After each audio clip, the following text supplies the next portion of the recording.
سلامونه دوستانو، الله دې وکړي چې روغ جوړ به اوسئ. د اظهار حمیدي یوټیوب چینل ته ښه راغلاست. نن یو ځل بیا زه ستاسو په خدمت کې حاضر یم.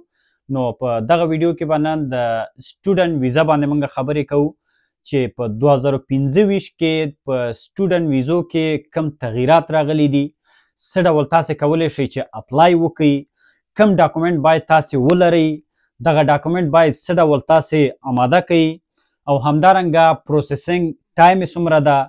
نو انسټیټیوشن موږ څه ډول انتخاب کو، کم پوهنتونونه موږ انتخاب کو، نن سبا افغانانو ته په کم ډول سټوډنټ ویزو کې چانسونه شته تر څو هغې ته اپلای وکړي او واخلي، او همدارنګه کم پوهنتونونه موږ انتخاب کو چې تر څو هغه پوهنتونونه کم چې افغانانو سره هیلپ کوي، افغانانو سره مرسته کوي، کم هیواد موږ انتخاب کو تر څو چې افغانان وکولی شي هغه هیواد بعضې دغه افغانانو ته اوفرز بعضې افغانانو ته وړاندې کوي، او همدارنګه کم هیوادونه دي چې افغانانو ته سکالرشیپونه وړاندې کوي په هر کال کې.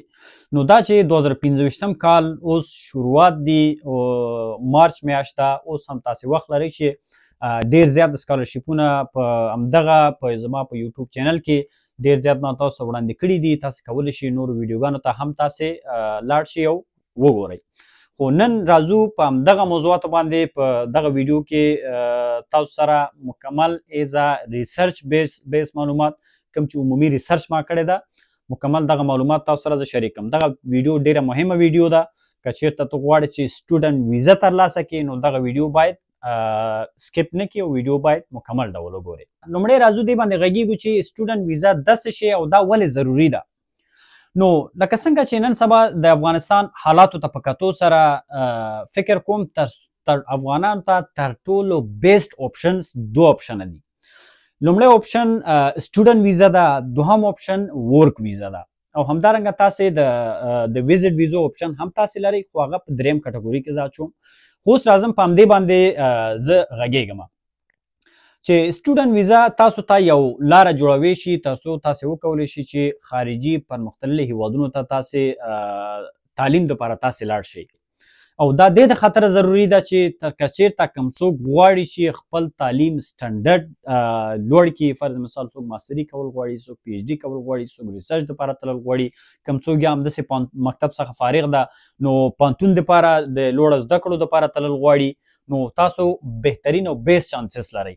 تر ټولو مهمه خبره د سټوډنټ ویزې د ترلاسه کولو کې هغه د پوهنتون انتخاب او همدارنګه د مملکت انتخاب ډیر ضروری ده، خصوصا په اوسنیو حالاتو کې چې په افغانستان کې څه ډول حالات دي. همدې حالاتو ته په کتو سره هغه هیوادونه باید موږ تاسې په نښه کړو چې کوم هیوادونه افغانانو ته برنامې وړاندې کوي، افغانانو سره همیش کومک کوي، افغانانو سره همیش هیلپ کوي. نو په هغه افغانانو کې په هغه هیوادونو کې لومړی ترکیه هیواد ده. ترکیه هغه هیواد ده چې همیش په مختلف ډول په هر کال کې افغانانو ته مختلف ډول سکالرشیپونه وړاندې کوي. نو که کوم څوک وایي چې فرض مثال موږ نه غواړو چې ترکیې ته لاړ شو، موږ غواړو چې اروپایي هیوادونو ته لاړ شو، موږ لاړ شو امریکایي هیوادونو ته لاړ شو. اوس راځم دې ته په اروپایي هیوادونو کې ایټلي هیواد ده، جرمني ده، سویټزرلینډ ده، هالند ده. نو دا هغه هیوادونه دي چې همیش هر کال ډیر زیات سکالرشیپونه افغانانو ته وړاندې کوي، او همدارنګه حتی چې هلته بعضې شخصي پوهنتونونه هم دي چې هلته تاسې کولی شئ چې تاسې اپلای وکړئ. وبخښئ د یاد مې ورته یوکې ده. نو مختلف برنامې او مختلف د سټډي ویزې افغانانو ته په هر کال کې ورکوي، خصوصا یوکې بیا په ایټلي او یوکې دا په نمبر 1 کې راځي، او بیا په دوهم سټپ کې بیا جرمني راځي. ځکه چې دغه خارجي هیوادونه چې کوم یو دي دوی همیش غواړي چې هغه کسان د دوی ته راشي چې تر څو د دوی هیواد ته هم یو فایده ورسیږي. دوی هر ډول فایده لري. کوم څوک چې دلته سټډي دپاره راځي، که فرض مثال تاسې سټډي دپاره هلته ځئ، که چېرته تاسې هلته پاتې کېږئ هم نو تاسې کولی شئ چې هلته اسایلم تاسې اپلای وکړئ، ځکه چې دوی هم غواړي چې یو پروډکټیو سړی دوی ته راشي، که هلته پاتې کېږي هم تر څو دوی وکولی شي چې هغه کس څخه دوی فایده واخلي.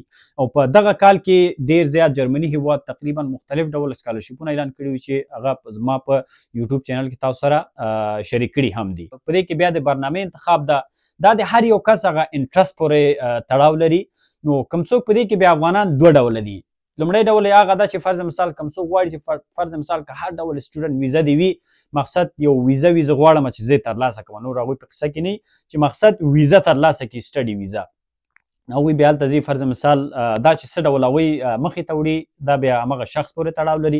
بل هغه کسان دي چې هغوی غواړي فرض مثال کوم چې هغوی خوښیږي کومه رشته، نو همغه رشته دوی انتخاب کړي. نو یو خبره تاسې په یاد ولرئ چې همیش دوی وخت لري. ګوره یو وخت سره فرض مثال دغه برنامې چې کله دغه سکالرشپونه اعلانیږي یا دوی چې کله سټوډنټان قبلوي، دا داسې نه چې هر وخت وي. خصوصا د کال په شروع کېدو کې تاسې ډېر زیات چانسونه لرئ چې تر میډل اف د ایره پورې تاسې مختلفو برنامو ته اپلای وکړئ، او تر څو چې څومره مخکې کېږي تاسې اپلای وکړئ چې هغه ستاسو کوم دغه چې دی کوم ډاکومنټ چې دی هلته قبول شي او پروسس شي.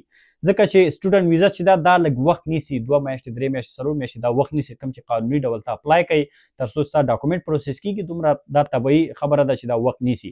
سټوډنټ ویزه په اخیستلو کې تر ټولو مهم سټپ چې دا د هغې الیجیبلیټي ریکوایرمنټس دي، چې فرض مثال څوک ورته الیجیبل ده چې دغه سټوډنټ ویزه څوک کولی شي چې دا ترلاسه کړي.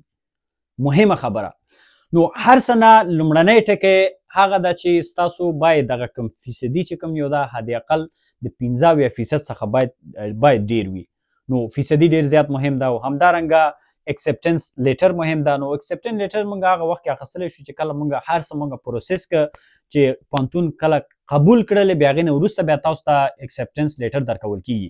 نو دغه اکسپټنس لیټر بیا هغه وخت کې پکارېږي چې کله ته سفارت ته ځې د ویزې دپاره، نو تا سره د پوهنتون اکسپټنس لیټر موجود اوسېږي چې تا هلته سفارت کې ته ورته وړاندې کوي، او بیا هغوی ستا د ویزې پروسه بیا مخې ته وړي.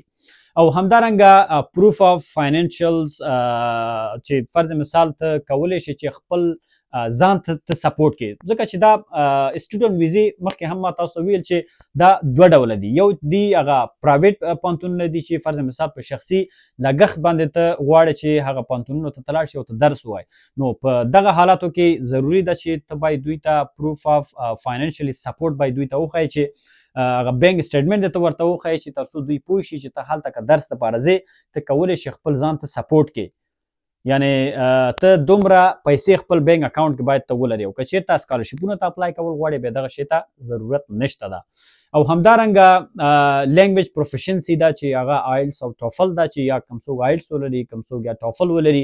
نو بعضې پوهنتونونه دي چې هغوی آیلس قبلوي، بعضې پوهنتونونه چې دواړه قبلوي، بعضې پوهنتونونه دي چې یوازې ټوفل قبلوي. نو دا په پوهنتون پورې ډیپینډ کوي. نو آیلس او ټوفل دا فکر نه کوم چې دومره سخته خبره وي. نو دا تاسې کولی شي چې ډېر په اسانه طریقه باندې تاسې دا ترلاسه کوئ. نو دا هغه لومړني هغه جنرل ریکوایرمنټ دی چې د هر یو پوهنتون دپاره که چېرته تاسې اپلای کول غواړئ نو په شروع کې دا باید تاسې ولرئ.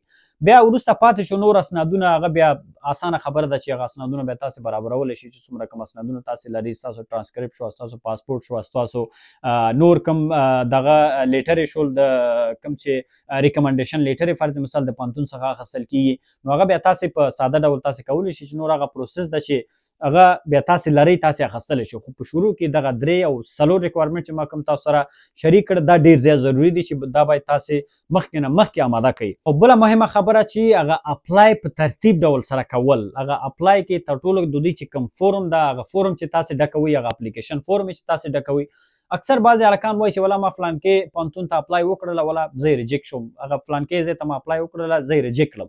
نو په دې کې ضروري ده چې تاسې حد اقل یو ایکسپیرینس یا داسې یو کس ته تاسې لاړ شئ چې هغه لږ تجربه ولري، لږ ایکسپیرینس ولري، چې تر څو هغه یو عادي مسټیک هم کولی شي چې ستاسو دغه ویزا ریجیکټ کړي. یو عادي مسټیک هم کولی شي چې دغه ستاسو مکمل دغه اپلیکیشن ریجیکټ شي. چې هر وخت تاسې اپلیکیشن فورم ډکوئ ډېر دقت کوئ، دقت ډول سره تاسې اپلیکیشن فورم تاسې ډکوئ. د کوم ځای کې د سپیلنګ که چېرته کوم ځای کې ستاسو د نوم سپیلنګ مس شي یا نور کوم شی تاسې لیکئ سپیلنګ کې کوم غلطي راشي، کوم ټایپو راشي، نو د نه مطلب دا ده چې ستاسو مکمل ټوله پروسس تاسو ګډوډئ.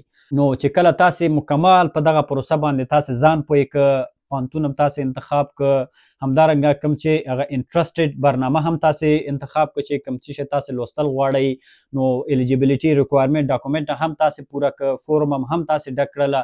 نو بیا هغې نه وروسته د انټرویو پروسس راځي، ځکه چې انټرویو پروسیجر داسې ده چې دغه چې هر څه تاسې پرووایډ کړه هغې نه هغو ته بیا هغوی نه وروسته هغوی دغه میک شور کول غواړي چې آیا دغه ډاکومنټ چې کوم تا ورته پرووایډ کړي دي دومره فرض مثال هر څه ورته پرووایډ کړه دوی بیا تاسو راغه ان پرسن انټرویوګانې بیا مختلف وي بعضې آنلاین وي بعضې به تاسې سفارت ته ځئ د نږدې څخه د سفارت څخه به تاسې انټرویو ورکوئ بیا تاسې څخه یو انټرویو واخلي نو هیله ده چې کله تاسې انټرویو ته ځئ باید منظم ډول ستاسو ډریس باید سم منظم وي چې کله هلته تاسې کینئ ټول هغه معلومات او ټول دغه کوم ریکوایرډ کوم ډاکومنټ چې دي تاسې ورته کوم ډاکومنټ چې ورته پرووایډ کړي دي هغه ټول ډاکومنټ تاسو سره وي تاسو سره موجود وي بیا به تاسې انټرویو دپاره تاسې ځئ چې کله هلته ځئ ډېر کالم ډېر آرام منظم ډول به هغو مخې ته کینئ نو ډېر ځان به داسې پریشر کې کوئ نه چې هغوی داسې نه چې څه فکر وکړي چې والا کوم اسنادونه چې دی پرووایډ کړي دغه اسنادونه ټول غلط دي یا ټول کم جالکاري دی نه ده کړې ډېر په آرام طبیعت باندې به ورته کینئ